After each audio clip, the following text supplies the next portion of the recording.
의사 아들 백수였다. 며느리 무시하더니 알고 보니 건물주 딸 시어머니 기절.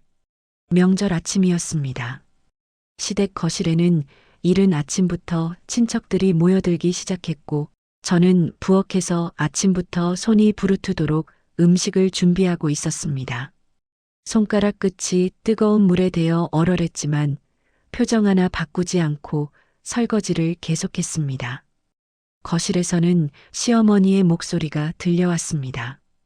우리 민수가 원래 서울대 의대생이었는데 건강 문제로 중퇴를 했어요. 그게 얼마나 안타까운지 친척 아주머니들의 안타까워하는 목소리가 이어졌습니다. 어머, 그래도 의대까지 갔으면 대단한 거 아니에요. 시어머니는 한숨을 크게 내쉬며 말을 이었습니다. 그러게요. 그래도 뭐 어쩌겠어요. 지금은 집에서 쉬고 있지만 곧 좋은 곳에 취직할 거예요. 우리 며느리가 그나마 착해서 참고 살고 있네요. 참고 산다. 그 말이 귓가에 맴돌았습니다. 제가 남편을 사랑해서 결혼한 건데 마치 제가 동정심으로 살고 있는 것처럼 말하는 시어머니의 목소리에 손에 쥔 그릇이 미끄러질 뻔했습니다. 아, 또 시작이구나. 저는 조용히 입술을 깨물며 물기를 닦아냈습니다. 결혼한 지 3년. 이런 모욕은 이제 익숙했습니다. 거실로 나가 차를 내어드리자 친척 아주머니 한 분이 저를 위아래로 훑어보며 말했습니다. 지혜 씨는 뭐 하세요? 직장 다녀요? 네, 동네 작은 카페에서 아르바이트 하고 있습니다. 시어머니가 재빨리 끼어들었습니다. 아이고, 아르바이트요. 우리 민수가 제대로 벌었으면 며느리가 저렇게 고생할 일이 없는데 친척들의 시선이 일제히 저에게 쏠렸습니다. 동정과 연민이 뒤섞인 그 눈빛들, 불쌍하다는 듯이 가슴속에서 뭔가가 뜨겁게 치밀어 올랐지만 저는 그저 고개를 숙이고 미소를 지었습니다. 괜찮습니다. 저는 제 일이 좋아서 하는 거예요. 그래도 참 착하네. 요즘 같은 세상에 저런 며느리 어디서 구해. 친척 아주머니의 칭찬은 칭찬이 아니었습니다. 오히려 시어머니에게 며느리를 더 함부로 대해도 된다는 허락처럼 들렸습니다. 점심 준비가 끝나고 모두가 식탁에 둘러앉았을 때였습니다. 시어머니는 여전히 친척들에게 자랑과 불평을 섞어가며 말했습니다. 민수 아버지가 일찍 돌아가셔서 제가 혼자 이 아들 키우느라 얼마나 고생했는지 몰라요. 의사로 만들려고 온갖 뒷바라지를 다 했는데 그때 삼촌뻘 되는 분이 남편을 보며 물었습니다. 민수야, 요즘은 뭐하니? 취업 준비는 하고 있고?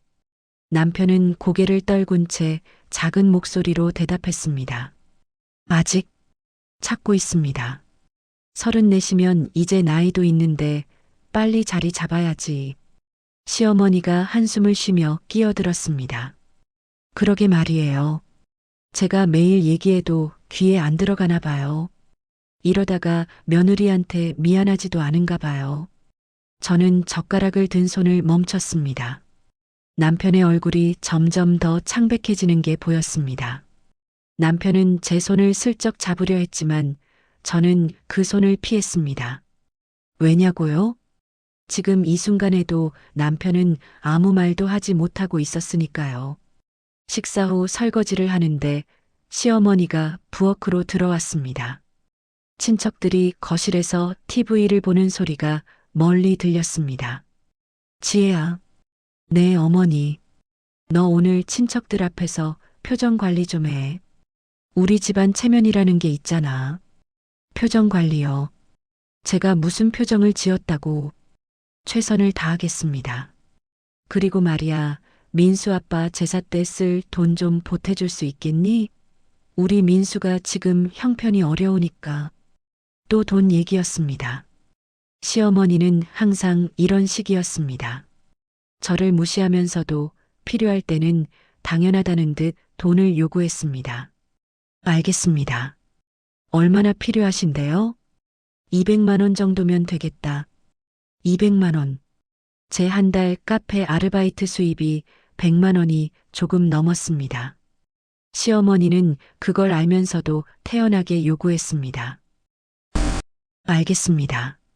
역시 우리 며느리가 착해. 그래도 너는 친정에서 좀 도와주잖아. 친정에서 도와준다. 시어머니는 제 친정을 평범한 중산층 정도로 알고 있었습니다. 저희 아버지가 작은 사업을 한다는 정도만 알고 있었죠. 사실은 달랐지만요. 저녁이 되어 친척들이 하나둘 돌아가고 저는 마지막 정리를 하고 있었습니다. 시어머니와 남편이 거실에서 대화하는 소리가 들렸습니다. 민수야, 너 이제 정말 정신 차려야 한다. 지혜가 언제까지 참고 살겠니? 알아요, 어머니. 알긴 뭘 알아. 내가 제대로 된 사람이었으면 저런 여자는 거들떠보지도 않았을 거야. 저런 여자. 그 말이 부엌까지 또렷하게 들려왔습니다. 손에 쥔 행주를 꽉 쥐었습니다. 손톱이 손바닥에 파고들었지만 아프지 않았습니다. 오히려 가슴이 더 아팠습니다. 3년이었습니다. 3년 동안 저는 참았습니다. 남편을 사랑했으니까요. 신분을 숨기고 평범하게 살고 싶었으니까요. 진짜 사랑을 만나고 싶었으니까요. 하지만 이제는 더 이상은 안 되겠어. 집으로 돌아오는 차 안은 침묵으로 가득했습니다. 남편이 조심스럽게 입을 열었습니다. 여보, 미안해. 어머니가 좀. 괜찮아요. 아니야, 괜찮을 리가 없잖아. 나도 알아. 내가 너무 무기력하다는 거. 저는 창밖을 바라보며 대답했습니다. 당신이 무기력한 게 문제가 아니에요. 당신이 아무 말도 안 하는 게 문제예요. 미안해. 또 미안하다는 말. 남편은 항상 미안하다고만 했습니다. 하지만 아무것도 바꾸지 않았습니다. 집에 도착해 현관문을 열고 들어서는데 가슴속에서 무언가가 부서지는 소리가 들리는 것 같았습니다. 아, 이제 정말 끝이구나. 그날 밤 저는 잠들지 못하고 창가에 앉아 있었습니다. 남편은 옆방에서 이미 잠들었는지 조용했습니다. 핸드폰을 켜서 통화 목록을 내렸습니다. 아빠.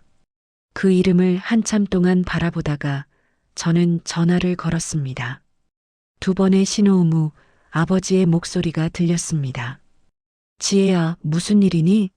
이 밤중에. 아빠. 목소리가 떨렸습니다. 참으려 했는데 안 됐습니다. 왜 그래, 딸? 무슨 일 있어? 아빠, 나 이제 못 참겠어. 한참을 침묵이 흘렀습니다. 아버지는 제가 지난 3년간 어떻게 살아왔는지 알고 있었습니다. 신분을 숨기고 싶다는 제 고집을 존중해 주셨지만 늘 걱정하셨죠. 그래. 이제 그만하자. 아빠가 내일 변호사 선임할게. 아빠, 근데. 응? 나 정말 민수를 사랑했어. 진심이었어. 아빠도 알아. 근데 이제는 내가 날 사랑해야 할 것 같아. 아버지의 한숨 소리가 들렸습니다. 그래, 딸. 내가 행복해야 아빠도 행복하다. 내일 보자. 전화를 끊고 나니 눈물이 주르륵 흘러내렸습니다. 3년 동안 한 번도 울지 않았는데 이 밤에 처음 울었습니다. 왜 이렇게 됐을까? 저는 정말 평범하게 살고 싶었습니다. 재벌집 딸이 아니라 그냥 이지혜로 살고 싶었습니다. 남편을 처음 만났을 때 그는 착했습니다. 조용하고 따뜻했죠. 하지만 결혼 후 시어머니를 만나면서 모든 게 달라졌습니다. 다음 날 아침 저는 평소처럼 카페로 출근했습니다. 사장님이 밝게 웃으며 인사했습니다. 지혜 씨, 어제 명절 잘 보냈어요? 네, 잘 보냈습니다. 거짓말이었지만 저는 웃으며 대답했습니다. 카페 일은 제게 유일한 숨통이었습니다. 아무도 제 신분을 모르고 저를 그냥 지혜로만 대해주는 이곳이 좋았습니다. 점심시간쯤 아버지에게서 문자가 왔습니다. 오후 3시 사무실로 와. 변호사 준비해뒀어. 저는 사장님께 조퇴를 양해 구하고 강남에 있는 아버지 사무실로 향했습니다. 사무실 건물 앞에 서니 익숙하면서도 낯선 기분이 들었습니다. 3년 만에 오는 이곳, 30층 건물 전체가 아버지 회사였습니다. 로비에서 직원들이 저를 알아보고 눈을 크게 떴지만 저는 고개만 끄덕이고 전용 엘리베이터를 탔습니다. 30층 회장실에 들어서자 아버지가 소파에서 일어나 저를 껴안았습니다. 우리 딸 고생 많았다. 아빠, 이제 괜찮아. 아빠가 다 해결해 줄게. 옆에는 김 변호사님이 서류를 펼쳐놓고 계셨습니다. 우리 집안의 모든 법률 업무를 담당하시는 분이었죠. 지혜 양, 오랜만입니다. 상황은 회장님께 다 들었습니다. 저는 소파에 앉아 변호사님의 설명을 들었습니다. 현재 시어머니 박순자 씨가 거주하는 주택은 강남구 청담동 소재 5층 빌라 3층입니다. 해당 건물의 소유주는 저희 아버지시죠? 네, 맞습니다. 현재 임대차 계약이 2년 단위로 되어 있고 다음 달 15일이 계약 만료일입니다. 아버지가 덧붙였습니다. 그 건물 내가 10년 전에 샀어. 박순자 씨가 들어온 건 8년 전이고 그때는 내가 민수를 만나기 전이었지. 우연이었습니다. 정말 우연이었죠. 김 변호사가 계속 설명했습니다. 계약 불갱신 의사를 통보할 수 있습니다.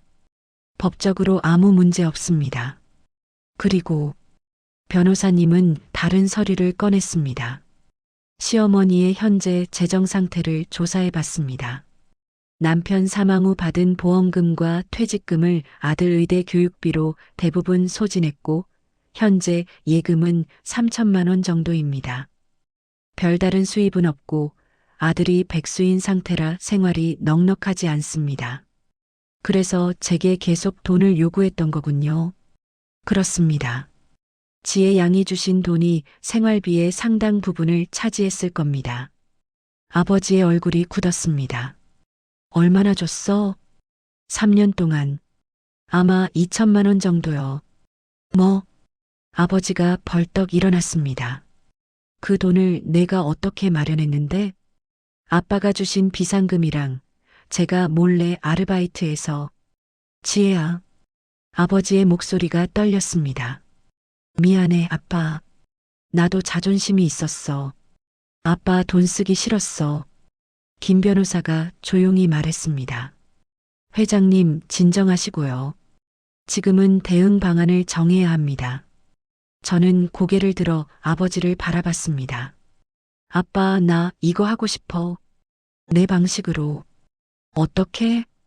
계약 만료 통지 보내주세요. 그리고 저한테 위임장 주세요. 제가 직접 전달하고 싶어요. 아버지와 변호사님이 저를 바라봤습니다. 지혜야, 그건. 아빠, 나 3년 동안 참았어. 이제 내가 직접 말할 거야. 내가 누군지. 잠시 침묵이 흘렀습니다. 아버지는 한참을 저를 바라보다가 천천히 고개를 끄덕였습니다. 알았다. 내가 원하는 대로 해라. 그날 저녁 집으로 돌아오는 길에 저는 거울을 봤습니다. 지하철 유리창에 비친 제 얼굴. 3년 동안 고개를 숙이고 살았던 이지혜가 아니라 이제는 당당한 이지혜의 얼굴이었습니다. 준비는 끝났어. 집에 들어서니 남편이 소파에 앉아 TV를 보고 있었습니다. 여보, 왔어? 응. 오늘 어디 갔다 왔어? 카페 일찍 끝났다며? 응, 볼일 좀 봤어. 더 이상 말하지 않았습니다. 아직은 때가 아니었으니까요. 방으로 들어가 침대에 누웠습니다. 천장을 바라보며 생각했습니다. 다음 주면 모든 게 끝나. 아니, 시작되는 거겠지. 가슴이 두근거렸습니다. 두려움보다는 해방감 같은 것이었습니다. 일주일이 지났습니다. 그 사이 저는 평소와 똑같이 생활했습니다. 카페에 출근하고 저녁에는 남편과 조용히 식사했습니다. 하지만 제 가방 안에는 서류 봉투가 들어 있었습니다. 계약 불갱신 통지서와 임대차 계약서 사본, 그리고 건물 등기부등본. 모든 준비가 끝났습니다. 그날은 금요일이었습니다. 시어머니에게서 전화가 왔습니다. 지혜야, 내일 집에 좀 와라. 친척들 몇 명 오기로 했어. 또 친척 모임이었습니다. 저를 전시하고 무시하는 자리. 네, 알겠습니다. 그리고 반찬 좀 해올 수 있지? 내가 해오는 게 제일 맛있다고 하더라. 맛있어서가 아니라 공짜니까 좋아하는 거겠죠. 네, 준비해서 가겠습니다. 전화를 끊고 저는 작게 웃었습니다. 마지막이 될 거야, 그 자리가. 그날 저녁 아버지를 다시 만났습니다. 조용한 한정식집 개인실에서였습니다. 딸, 정말 내일 할 거야? 네, 아빠. 혹시라도 마음 바뀌면. 안 바뀌어요. 이미 결심했어요. 아버지는 제 손을 잡았습니다. 거칠지만 따뜻한 손이었습니다. 지혜야, 아빠가 미안하다. 내가 이렇게까지 고생할 줄 몰랐어. 아빠 잘못 아니에요. 제가 고집부렸잖아요. 그래도, 아빠, 근데 하나만 약속해 주세요. 뭔데? 내일 일이 끝나도 저 민수랑 이혼은 안 할 거예요. 아버지의 눈이 커졌습니다. 뭐? 왜? 아직 사랑하거든요. 민수를. 근데 시어머니는 더 이상 못 참겠어요. 선을 그어야 해요. 딸, 민수한테 기회를 주고 싶어요. 이번 일로 정신 차리면 우리 다시 시작할 수 있을 것 같아요.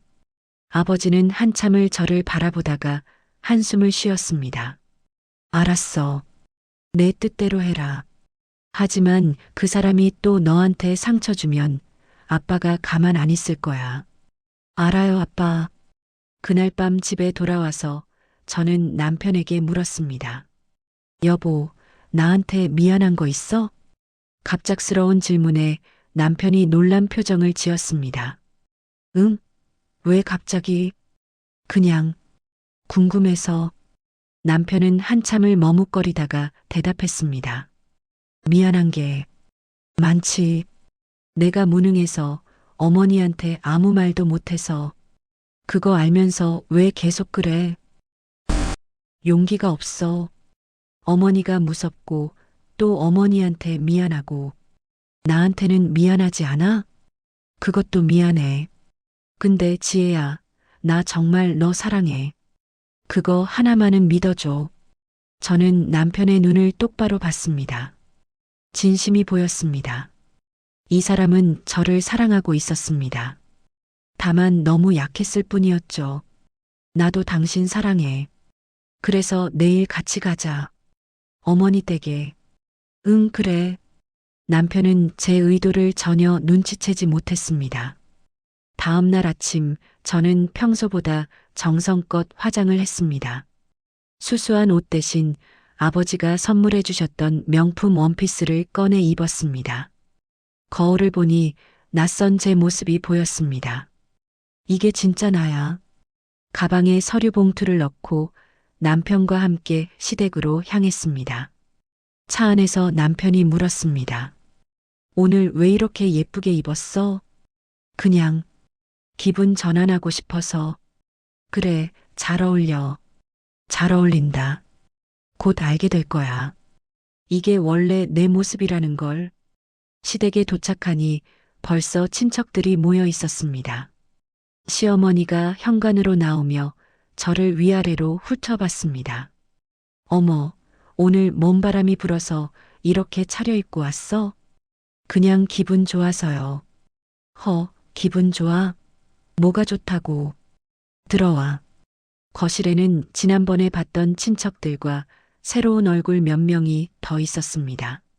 모두 저를 신기하다는 듯 쳐다봤습니다. 어머, 지혜 씨 오늘 웬일이야? 완전 딴 사람 같은데? 옷이 좋긴 좋네. 어디 거예요? 시어머니가 재빨리 대답했습니다. 친정에서 사준 거겠죠. 뭐? 그나저나 지혜야, 반찬은 가져왔어? 네, 차에 있어요. 가져올게요. 저는 차로 가서 반찬 봉지들을 들고 왔습니다. 부엌에 놓으니 시어머니가 확인하며 말했습니다. 이게 다야? 좀 적은 것 같은데. 적다고요. 이렇게 많이 준비해 왔는데. 죄송합니다. 다음에는 더 준비할게요. 그래야지. 아니, 친척들 오는데 이 정도로. 중얼거리는 시어머니를 뒤로하고 저는 거실로 나왔습니다. 남편이 소파 구석에 앉아 불편한 표정을 짓고 있었습니다. 친척 아주머니 한 분이 저를 보며 말했습니다. 그나저나 민수는 아직도 취업 안 됐어요? 네, 아직 알아보고 있습니다. 34인데 언제까지 그럴 거야. 지혜 씨도 힘들겠네. 또 시작이군. 저는 그저 미소만 지었습니다. 곧 모든 게 바뀔 테니까요. 점심 식사가 끝나고 친척들이 거실에 모여 차를 마시고 있을 때였습니다. 저는 가방에서 서류 봉투를 꺼냈습니다. 이제 시간이야. 저기 어머니. 시어머니가 귀찮다는 표정으로 저를 봤습니다. 왜? 드릴 말씀이 있어서요. 무슨 말? 저는 서류 봉투를 테이블 위에 놓았습니다. 모두의 시선이 저에게 쏠렸습니다. 이게 뭔데? 시어머니가 봉투를 집어들었습니다. 한번 열어보세요. 시어머니가 봉투를 열기 전에 갑자기 현관 초인종이 울렸습니다. 누구야, 이 시간에? 시어머니가 인터폰을 확인했습니다. 화면에는 택배 기사가 보였습니다. 택배요. 택배? 내가 시킨 거 없는데. 현관문을 열자 택배 기사가 큰 박스를 들고 서 있었습니다. 박순자님 맞으시죠? 여기 서명 부탁드립니다. 내가 뭘 시켰다고. 시어머니는 의아한 표정으로 서명을 하고 박스를 받았습니다. 박스에는 고급 한우 선물 세트라고 적혀 있었습니다. 어머, 이거 비싼 건데? 누가 보낸 거야? 박스를 뜯어보니 카드가 들어 있었습니다. 시어머니가 카드를 읽었습니다. 항상 신세 많이 졌습니다. 작은 정성이니 받아주세요. 지혜 올림. 시어머니의 얼굴이 순간 밝아졌습니다. 어머, 지혜가 이걸 보냈어? 우리 며느리 참 착하긴 해. 친척들도 감탄했습니다. 요즘 이런 며느리 어디 있어요? 효녀네, 효녀. 저는 아무 말도 하지 않았습니다. 그 선물은 제가 보낸 게 아니었습니다. 택배 기사의 얼굴도 낯익었죠. 아버지 회사 직원이었습니다. 아빠가 보낸 거구나. 아버지는 제가 서류를 전달하기 직전에 이런 선물을 보내 시어머니의 기분을 좋게 만들어 놓은 것이었습니다. 마지막 친절이랄까요? 시어머니는 한우 선물을 들고 친척들에게 자랑했습니다. 우리 며느리가 이래봬도 마음씨가 고와요. 친정이 좀 넉넉해서 이렇게 자주 도와주거든요. 제 손에는 여전히 서류 봉투가 들려 있었습니다. 하지만 이 순간에 전달하면 분위기가 이상해질 것 같았습니다. 조금 더 기다리자. 친척들이 한우 이야기로 한참을 떠들었습니다. 시어머니는 기분이 좋아진 듯 저를 불렀습니다. 지혜야, 고마워. 이거 참 좋은 거 보냈네. 괜찮습니다. 역시 우리 며느리야. 그래, 아까 무슨 얘기하려고 했어? 저는 다시 서류 봉투를 테이블에 놓으려는데 또다시 시어머니의 핸드폰이 울렸습니다. 잠깐만. 누구지? 시어머니는 전화를 받았습니다.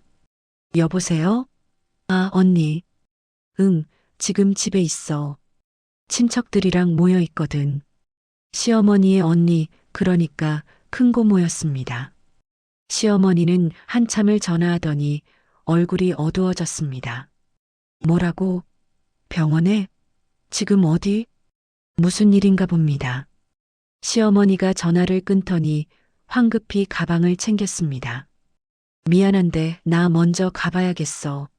언니가 쓰러져서 병원에 실려갔대. 어머, 큰일 났네. 빨리 가보세요. 친척들도 모두 일어섰습니다. 분위기가 순식간에 어수선해졌습니다. 민수야, 너도 같이 가자. 지혜는 집 정리 좀 해놓고 가면 돼. 네. 남편도 얼떨결에 일어나 시어머니를 따라 나갔습니다. 친척들도 하나둘 집을 나섰습니다. 순식간에 저 혼자 남았습니다.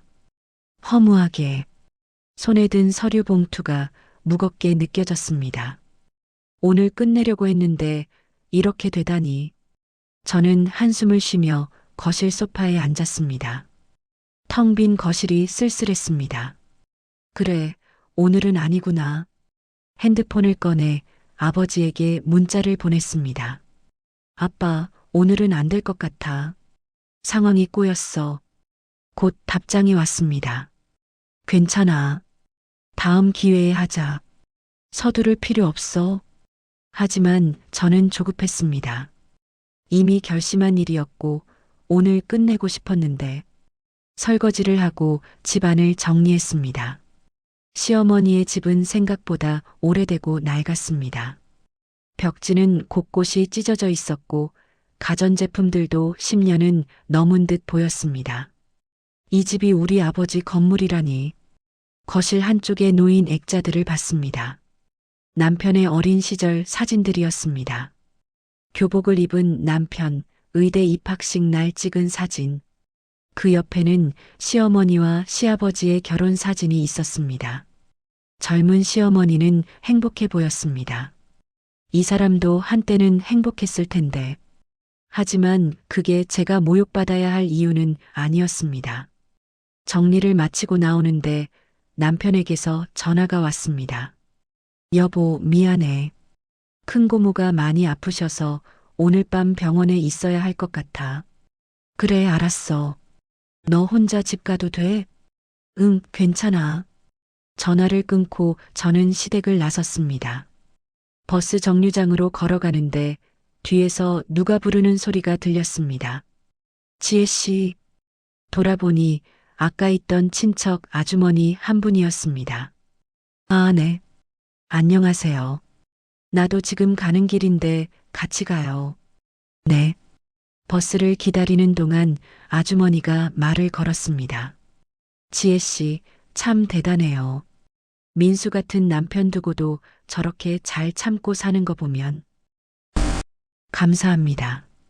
솔직히 말하면 나 같으면 못 참았을 거예요. 순자 언니가 좀 심하긴 하거든요. 처음으로 시어머니를 비판하는 말을 듣는 것 같았습니다. 언니도 사정이 있긴 해요. 남편 일찍 잃고 아들 하나 믿고 살았는데 그 아들마저 의대 중퇴하고 실망이 컸겠죠. 네. 근데 그게 며느리한테 풀 일은 아니잖아요. 지혜 씨 잘못이 뭐가 있어요. 저도 잘 모르겠어요. 언젠가는 후회할 날이 올 거예요. 좋은 며느리 놓치고. 아주머니의 말에 저는 아무 대답도 하지 못했습니다. 버스가 왔고 저는 아주머니와 인사를 나눈 후 집으로 향했습니다. 집에 돌아온 저는 소파에 앉아 서류 봉투를 다시 꺼내봤습니다. 다음 주에는 꼭 전달해야겠어. 그런데 그때 현관문이 열리는 소리가 들렸습니다. 남편이었습니다. 여보, 나왔어. 병원에 있는 거 아니었어? 어머니가 그냥 가래. 큰 고모는 괜찮대. 남편은 피곤한 표정으로 소파에 앉았습니다. 그리고 제 손에 든 서류 봉투를 봤습니다. 그거 뭐야? 아, 이거. 순간 당황했습니다. 아직 보여줄 때가 아닌데. 그냥 서류야. 카페 관련된. 그래. 남편은 더 묻지 않았습니다. 관심이 없었던 걸까요? 그날 밤 저는 잠들지 못하고 뒤척였습니다. 오늘 전달했어야 했는데 기회를 놓쳤다는 생각에 잠이 오지 않았습니다. 언제 또 이런 기회가 올까? 핸드폰을 보니 자정이 넘어 있었습니다. 아버지에게서 문자가 와 있었습니다. 딸, 너무 조급해하지 마. 때가 되면 자연스럽게 될 거야. 푹 자. 하지만 저는 조급했습니다. 더 이상은 참고 싶지 않았으니까요. 일주일이 또 지났습니다. 그 사이 시어머니의 모욕은 더욱 심해졌습니다. 어느 날 제가 일하는 카페에 시어머니가 찾아왔습니다. 친구분들과 함께였죠. 어머, 여기서 우리 며느리가 일하네. 지혜야.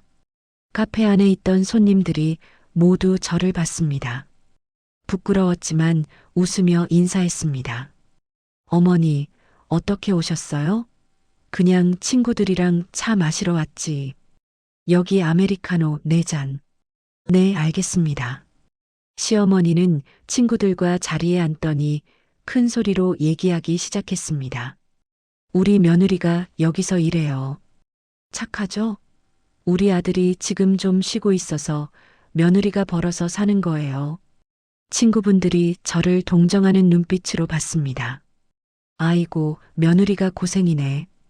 요즘 같은 세상에 저런 며느리가 어디 있어요. 제 손이 떨렸습니다. 커피를 만들면서도 귀에서는 시어머니의 목소리가 계속 들렸습니다.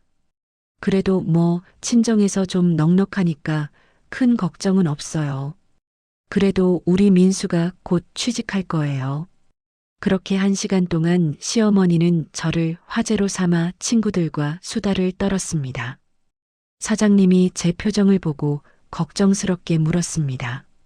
지혜 씨, 괜찮아요? 네, 괜찮습니다. 하지만 괜찮지 않았습니다. 손님들 앞에서 이런 망신을 당하다니. 시어머니 일행이 나갈 때 시어머니가 계산대로 왔습니다. 지혜야, 이거 얼마야? 16,000원입니다. 어머, 비싸네. 에이, 우리 며느리 일하는 데니까 서비스해줘. 어머니, 농담이야, 농담. 여기. 시어머니는 10,000원짜리 한 장을 내밀었습니다. 어머니, 6,000원이 부족한데요. 아, 그래. 미안. 나 지갑에 돈이 없네. 나중에 줄게. 그리고는 그냥 나가버렸습니다. 제 얼굴이 화끈거렸습니다. 사장님이 난처한 표정으로 저를 봤습니다. 지혜 씨, 제가 계산할게요. 제 돈으로 부족한 금액을 냈습니다. 그날 저는 조퇴를 했습니다. 더 이상 일할 수가 없었습니다. 집에 돌아와 방에 누워 있는데 남편에게서 전화가 왔습니다. 여보, 어머니가 오늘 너 카페에 갔다 왔다는데? 응, 미안해. 어머니가 좀, 또 미안하다는 말. 됐어.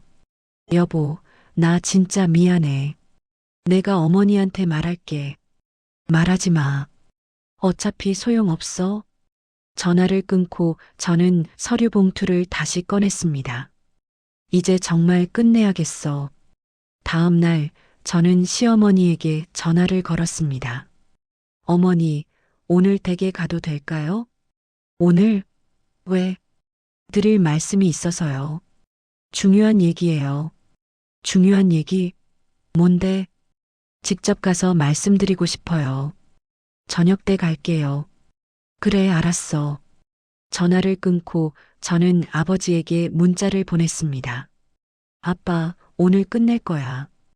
곧 답장이 왔습니다. 알았어. 힘내라, 딸. 그날 저녁 저는 남편과 함께 시댁으로 갔습니다. 남편에게는 아무 말도 하지 않았습니다. 시댁에 도착하니 시어머니가 혼자 TV를 보고 있었습니다. 왔어? 무슨 얘기인데 둘이 같이 왔어? 어머니, 앉으세요. 제 목소리가 평소와 달랐는지 시어머니가 의아한 표정을 지었습니다. 왜 그래? 무슨 일이야? 저는 가방에서 서류 봉투를 꺼냈습니다. 마지막으로 한 번 더 다짐하고 테이블 위에 놓았습니다. 어머니, 이거 좀 보세요. 이게 뭔데? 시어머니가 봉투를 집어들었습니다. 남편도 옆에서 긴장한 표정으로 저를 봤습니다. 시어머니가 봉투를 열고 서류를 꺼냈습니다. 첫 장은 계약 불갱신 통지서였습니다. 이게 뭐야? 시어머니의 얼굴이 굳었습니다. 읽어보세요. 시어머니는 서류를 읽기 시작했습니다. 그리고 점점 얼굴이 창백해졌습니다. 이게 무슨 계약 불갱신 통지서? 이 집 주인이 계약 갱신을 안 한다고? 네, 맞아요. 뭐야, 이게 대체 무슨 소리야? 너 이거 어떻게 알고 있는 거야? 저는 침착하게 대답했습니다. 제가 직접 전달하러 왔거든요. 뭐? 다음 장 보세요. 임대차 계약서 사본이에요. 시어머니가 떨리는 손으로 다음 장을 넘겼습니다. 그리고 계약서에 건물주 이름을 봤습니다. 이태준. 이게 제 아버지예요. 순간 방 안이 조용해졌습니다. 시어머니는 믿을 수 없다는 표정으로 저를 봤습니다. 네.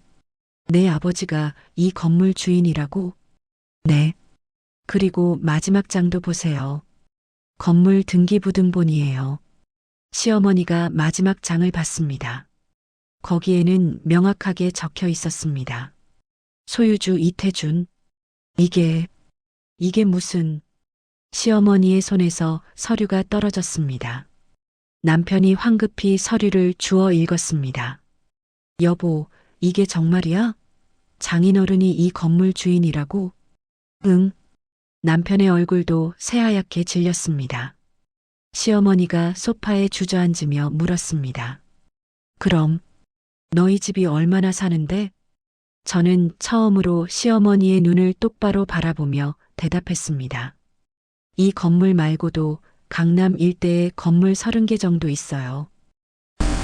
뭐? 아버지가 부동산 회사 운영하세요. 저는 그 외동딸이고요. 시어머니는 말을 잃었습니다. 입을 벌린 채 저를 바라만 봤습니다. 3년 동안 제가 왜 신분을 숨겼는지 아세요? 진짜 사랑을 만나고 싶었어요. 돈 때문이 아니라 저라는 사람 자체를 사랑해주는 사람을. 남편이 제 손을 잡으려 했지만 저는 손을 뿌리쳤습니다.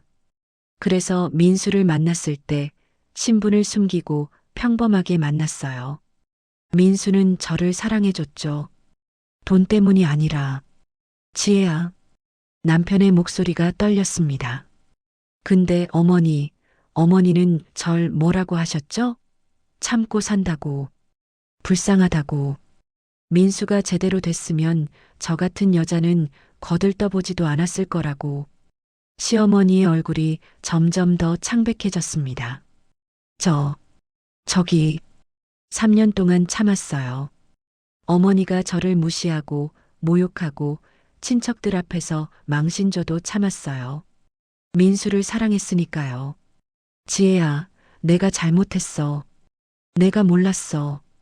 이제 알았으니까 나가주세요. 뭐? 이 집 다음 달 15일까지 비워주세요. 계약 갱신 안 됩니다. 시어머니가 무릎을 꿇었습니다. 지혜야, 제발. 내가 잘못했어. 용서해줘. 저는 시어머니를 내려다봤습니다. 한때 저를 그렇게 깔봤던 사람이 지금 제 앞에 무릎을 꿇고 있었습니다. 가슴이 아팠습니다. 승리의 기쁨이 아니라 슬픔이 밀려왔습니다. 어머니, 일어나세요. 지혜야, 일어나시라고요. 시어머니가 떨리는 몸으로 일어났습니다. 눈물이 볼을 타고 흘러내렸습니다. 저는 어머니를 증오하지 않아요. 다만 이제 더 이상은 못 참겠어요. 어머니와 저 사이에 선을 긋고 싶어요. 지혜야, 제발 한 번만. 서류는 두고 갈게요. 다음 달까지 이사 준비하세요. 저는 가방을 들고 일어섰습니다. 남편이 제 팔을 잡았습니다. 여보, 잠깐만. 손 놔요. 지혜야, 우리 얘기 좀 하자. 나중에 얘기해요. 지금은 아니에요. 저는 남편의 손을 뿌리치고 현관으로 향했습니다. 뒤에서 시어머니의 울음소리가 들렸습니다. 하지만 저는 돌아보지 않았습니다. 현관문을 열고 나서는 순간 차가운 밤 공기가 얼굴을 스쳤습니다. 끝났어. 아니, 이제 시작이야. 집으로 돌아온 저는 소파에 앉아 멍하니 천장을 바라봤습니다. 핸드폰이 계속 울렸습니다. 남편의 전화였지만 받지 않았습니다. 1시간쯤 지났을까요? 현관문이 열리는 소리가 들렸습니다. 남편이었습니다. 여보, 저는 대답하지 않았습니다. 여보, 우리 얘기 좀 하자. 할 얘기 없어요. 아니야, 있어. 나 정말 몰랐어. 내가 그렇게 대단한 집안 딸인지. 그게 중요해요? 아니, 그게 아니라. 나는 진짜 널 사랑해서 결혼한 거야. 그거 하나만은 믿어줘. 저는 남편을 바라봤습니다. 진심이 보였습니다. 나도 알아요. 당신이 날 사랑하는 거. 근데 그게 다예요? 뭐, 사랑만으로 충분해요? 어머니가 나를 저렇게 대할 때 당신은 뭐 했어요? 아무것도 안 했잖아요. 그냥 미안하다는 말만 반복했잖아요. 남편이 고개를 떨궜습니다. 나도 알아. 내가 비겁했다는 거. 근데 어머니가 무서웠어. 어머니는 나한테 전부였거든. 아버지 돌아가시고 어머니 혼자 나 키우느라. 그래서요? 그래서 당신 아내는 희생해도 되는 거예요? 아니야, 그게 아니라. 됐어요. 나 피곤해요. 저는 방으로 들어가 문을 닫았습니다. 남편이 문 밖에서 한참을 서 있다가 결국 거실로 나가는 소리가 들렸습니다. 그날 밤 잠들지 못하고 뒤척이는데 아버지에게서 전화가 왔습니다. 딸, 끝났어? 응, 아빠. 끝났어. 수고했다. 많이 힘들었지? 응. 근데 왜 목소리가 그래? 후련하지 않아? 저는 한참을 침묵하다가 대답했습니다. 아빠, 나 이상해. 이겨야 속이 시원할 줄 알았는데 그냥 허전해. 그럴 수 있어. 복수라는 게 원래 그래. 끝나고 나면 공허해. 나 잘한 거 맞아, 아빠? 그럼. 넌 당연히 해야 할 일을 한 거야. 내 존엄을 지킨 거잖아. 근데 왜 이렇게 마음이 불편하지? 그건 내가 착한 사람이라서 그래. 나쁜 사람은 이긴 후에 통쾌해 하거든. 근데 넌 상대방이 무너지는 모습을 보고도 안쓰러워 하잖아. 응, 딸, 그게 내 장점이야. 잊지 마. 넌 복수한 게 아니야. 그냥 존엄을 지킨 거야. 아버지와 통화를 끝내고 저는 창밖을 바라봤습니다.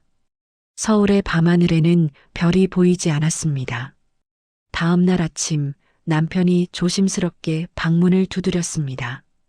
여보, 나갈 거야. 오늘 어머니 댁에 가봐야 할 것 같아. 그래요. 저녁에 들어올게. 우리 얘기 좀 하자. 남편이 나가고 저는 혼자 집에 남았습니다. 카페에 오늘은 못 나간다고 문자를 보냈습니다. 점심때쯤 시어머니에게서 전화가 왔습니다. 받지 않으려다가 결국 받았습니다. 여보세요. 지혜야. 나야. 시어머니의 목소리는 쉬어 있었습니다. 밤새 울었나 봅니다. 네. 지혜야, 나 정말 미안해. 내가 너무 잘못했어. 내가 널 오해했어. 내가 그렇게 대단한 사람인 줄 몰랐어. 아니, 알았어도 달라졌을까? 모르겠어. 나는 그냥 민수가 의대 중퇴하고 나서 세상이 무너진 것 같았어. 저는 말없이 들었습니다. 민수 아버지가 돌아가시고 나는 민수 하나만 보고 살았거든. 의사로 만들어서 떳떳하게 살고 싶었어. 근데 민수가 중퇴하고 나는 창피했어. 친척들한테, 친구들한테. 그래서 내게 화풀이 했나 봐. 내 실패를 내 탓으로 돌린 거지. 정말 미안해. 시어머니는 한참을 울었습니다. 지혜야, 제발 한 번만 용서해줘. 나 이 나이에 어디 가서 살아? 친척들도 다 알았어. 내가 얼마나 창피한지 알아? 어머니, 응? 어머니는 지금도 이해 못 하시는군요. 뭐, 저는 어머니한테 용서받고 싶어서 이런 게 아니에요. 어머니가 창피하시든 말든 그건 제 관심사가 아니에요. 지혜야, 저는 그냥 더 이상 모욕받고 싶지 않았어요. 그뿐이에요. 나 정말 잘못했어. 앞으로 잘할게.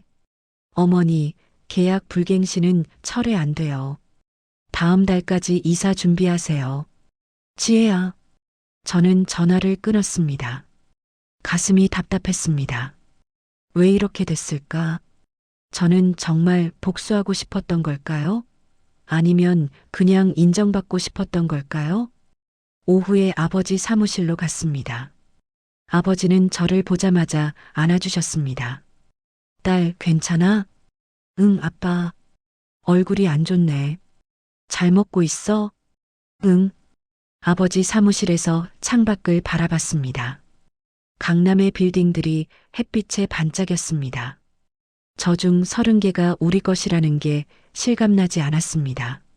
아빠, 나 이제 어떻게 하면 좋아? 민수하고는 어떻게 할 거야? 모르겠어. 아직도 사랑하는 것 같은데 동시에 실망스러워. 그래. 아빠는 어떻게 생각해? 아버지는 한참을 생각하다가 대답했습니다. 아빠는 내 편이야. 내가 이혼하고 싶으면 이혼하고 계속 살고 싶으면 사는 거야. 근데 한 가지는 확실히 해야 해. 뭔데? 시어머니하고는 선을 확실히 그어야 해. 그 사람은 변하지 않아. 알아. 그리고 민수한테도 말해야 해. 이제는 자기 인생을 살라고. 어머니 눈치 보지 말고. 민수가 변할 수 있을까? 모르지. 근데 기회는 줘봐야 하지 않겠어? 그날 저녁 남편이 집에 돌아왔습니다. 얼굴이 상해 있었습니다. 여보, 어머니 정말 반성하고 계셔. 나한테 계속 울면서 사과하라고 하시더라. 그래요. 여보, 우리 다시 시작할 수 없을까? 나 정말 변할게. 어머니한테도 확실히 말할게. 저는 남편을 바라봤습니다. 당신 진짜 변할 수 있어요? 응, 변할 수 있어. 어떻게? 나, 나 취업 준비 다시 시작할게. 그리고 어머니한테도 이제 독립하겠다고 말할게. 지금껏 못했던 걸 이제 할 수 있어요? 할 수 있어. 내가 날 믿어주면. 저는 한참을 고민하다가 입을 열었습니다. 좋아요. 기회 줄게요. 근데 조건이 있어요. 뭔데? 어머니하고는 거리 두세요. 일주일에 한 번 전화 통화만. 그리고 어머니 이사 문제는 어머니가 알아서 하시게 내버려 두세요. 알았어. 그리고 6개월 안에 취업 못하면 우리 이혼해요. 남편의 얼굴이 굳었습니다. 6개월? 네. 당신한테 마지막 기회 주는 거예요. 이번에도 못하면 우리 끝이에요. 알았어. 할 수 있어. 남편이 제 손을 잡았습니다. 이번에는 손을 뿌리치지 않았습니다. 하지만 가슴 한구석은 여전히 불안했습니다. 정말 변할 수 있을까? 한 달이 지났습니다. 시어머니는 작은 아파트로 이사를 갔습니다. 친척들의 도움을 받아서였죠. 이사 가는 날 남편이 도와주러 갔지만 저는 가지 않았습니다. 선을 긋기로 했으니까요. 남편은 요즘 달라졌습니다. 아침 일찍 일어나 취업 준비를 하고 스터디 모임에도 나갔습니다. 시어머니 전화도 일주일에 한 번만 받았습니다. 어느 날 남편이 저에게 물었습니다. 여보, 나 이번 주에 면접 있어. 정말요? 응. 중소기업인데 조건이 괜찮아.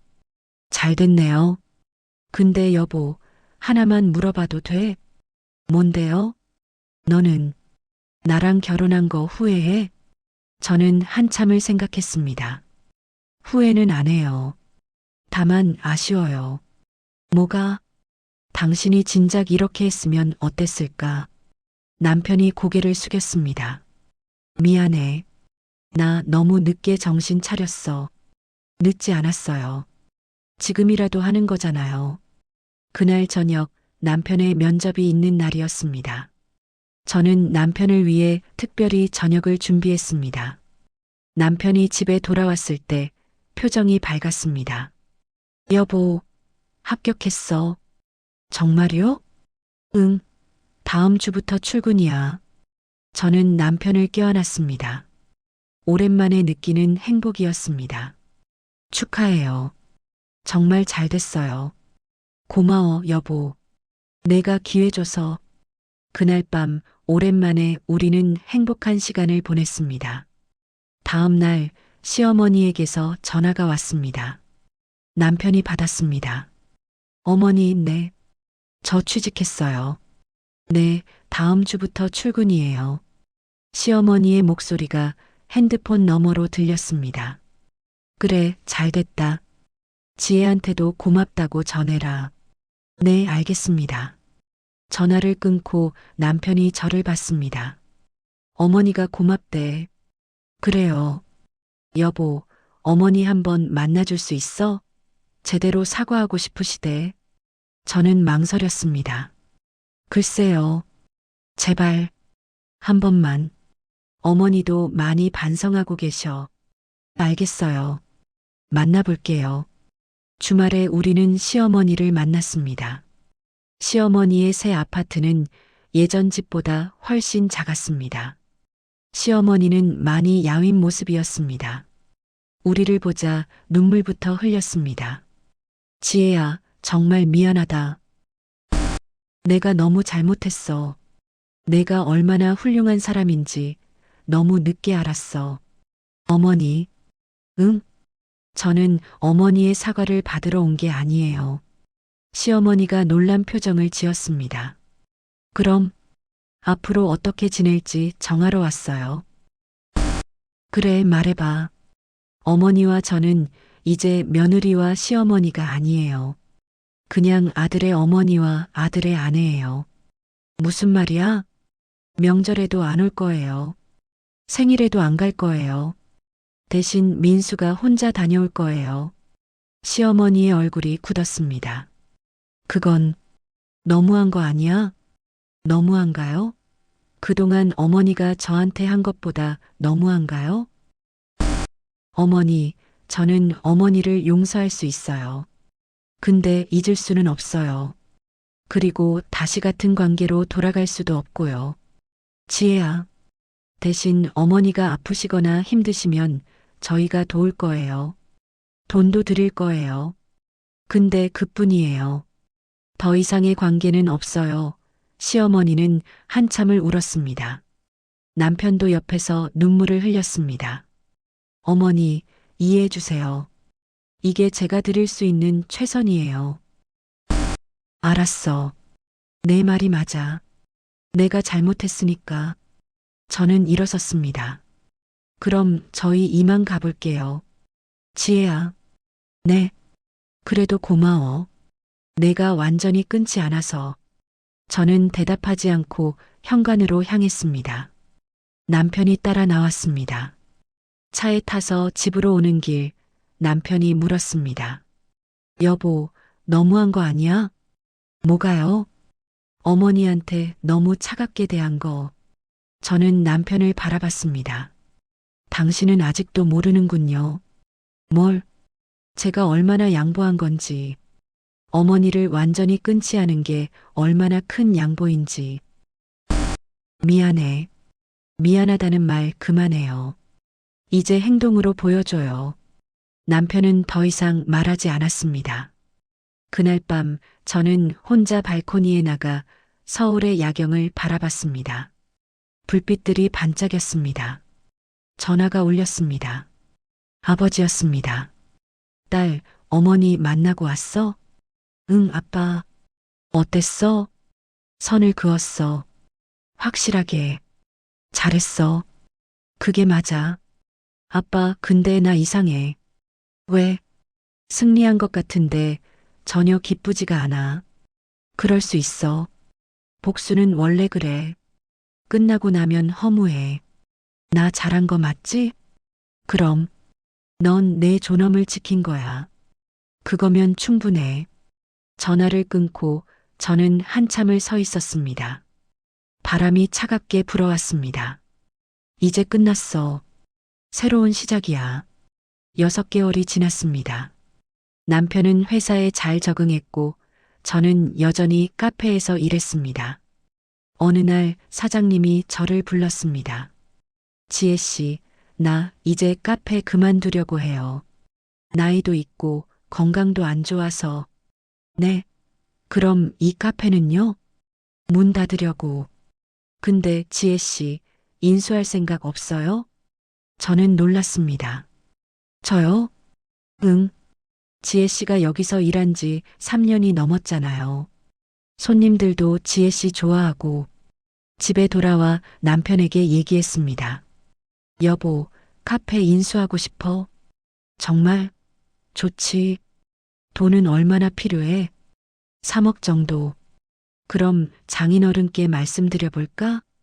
저는 고개를 저었습니다. 아니, 내가 할게. 아빠 돈 말고 내 돈으로. 내 돈? 응. 아빠가 내 이름으로 만들어 놓은 계좌가 있어. 그거 쓸게. 그래. 그럼 좋지. 저는 카페를 인수했습니다. 제 이름으로 된 첫 번째 사업이었습니다. 개업 날 아버지와 남편이 찾아왔습니다. 시어머니에게도 문자를 보냈지만 오지는 않았습니다. 대신 축하 화환을 보내왔습니다. 딸 축하한다. 이제 사장이네. 고마워요, 아빠. 지혜야, 나도 축하해. 우리 와이프 최고야. 남편이 제 손을 꼭 잡았습니다. 예전과는 다른 눈빛이었습니다.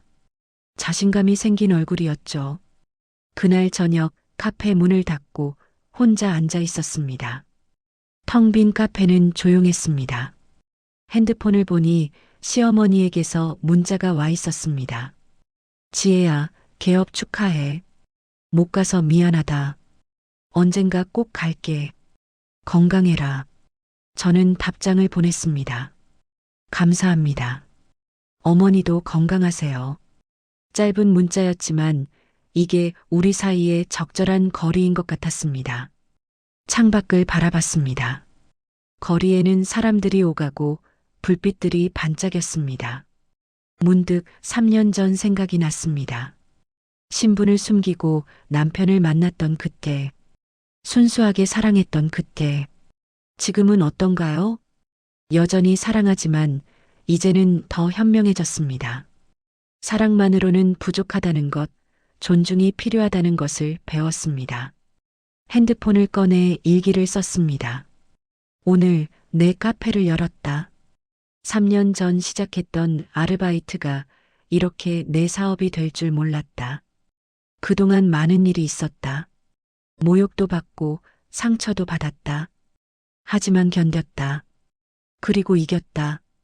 아니, 이긴 게 아니라 내 존엄을 지킨 것이다. 시어머니에게 복수한 것 같지만 사실은 내 자신을 구한 것이다. 더 이상 참지 않기로 결심한 그날, 나는 진짜 나로 살기 시작했다. 지금도 가슴 한구석이 허전하다. 완벽한 승리가 아니었으니까. 시어머니는 여전히 외롭고 남편은 여전히 조심스럽다. 우리 관계는 예전 같지 않다. 하지만 괜찮다. 이게 현실이니까. 모든 게 해피엔딩으로 끝나지는 않는다. 다만 나는 배웠다. 내가 누구인지, 무엇을 원하는지, 어디까지 참을 수 있는지, 그리고 가장 중요한 건 나 자신을 사랑하는 법을 배웠다. 일기를 마치고 저는 카페에 불을 껐습니다. 현관문을 나서는데 남편이 밖에 서 있었습니다. 여보, 뭐해? 데리러 왔어. 고마워요. 배고프지? 저녁 먹으러 가자. 좋아요. 우리는 손을 잡고 걸었습니다. 예전처럼 편하지는 않았습니다. 여전히 서먹했죠. 하지만 괜찮았습니다. 천천히 다시 쌓아가면 되니까요. 남편이 물었습니다. 여보, 행복해? 저는 한참을 생각했습니다. 완벽하게 행복하진 않아요. 근데 괜찮아요. 이 정도면 충분해요. 그래, 응. 완벽한 행복 같은 건 없잖아요. 그냥 하루하루 최선을 다하며 사는 거지. 맞아. 우리는 조용히 걸었습니다. 차가운 바람이 불었지만 손은 따뜻했습니다. 그날 밤 집에 돌아와 침대에 누웠습니다. 천장을 바라보며 생각했습니다. 나는 이제 자유로워. 더 이상 누군가의 시선을 두려워하지 않아. 더 이상 모욕을 참지 않아. 나는 나로 살아. 이지혜로. 건물주의 딸이 아니라 카페 사장 이지혜로. 누군가의 며느리가 아니라 나 자신으로. 눈을 감았습니다. 내일은 또 어떤 일이 기다리고 있을까요? 기대되기도 하고 두렵기도 했습니다. 하지만 괜찮았습니다. 이제 저는 준비되어 있으니까요. 어떤 일이 와도 제 존엄은 지킬 수 있으니까요. 그렇게 저의 이야기는 끝났습니다. 완벽한 해피엔딩은 아니지만 제게는 충분한 결말이었습니다. 감사합니다. 다음 시간에도 좋은 이야기로 찾아뵙겠습니다. 아직 구독 안 하셨다면 지금 바로 구독 버튼 눌러주시고 좋아요도 잊지 말아주세요. 면책공지. 본 영상은 창작 픽션 사연입니다. 실제 인물, 단체, 사건과 무관합니다.